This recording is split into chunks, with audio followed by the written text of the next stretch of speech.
Ito talagang si Liam, napaka-independent pagdating sa pagkain. Magtataka ka pa ba? Sa katawan pa lang ay hindi na masyadong halata. Tigilan mo na yan. Naway. Di ba overtime?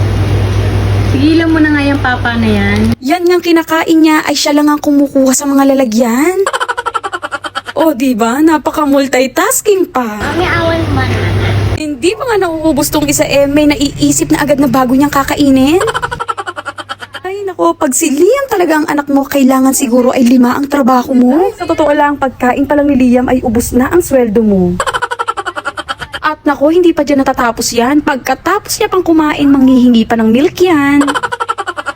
Ito talaga si Liam ay hindi siya nakakatagal nang walang kinakain. Nako, pag nga nakita mo si Liam, kung hindi mo siya nakikitang kumakain, tsak na dumedede siya. Lo? Takot ka?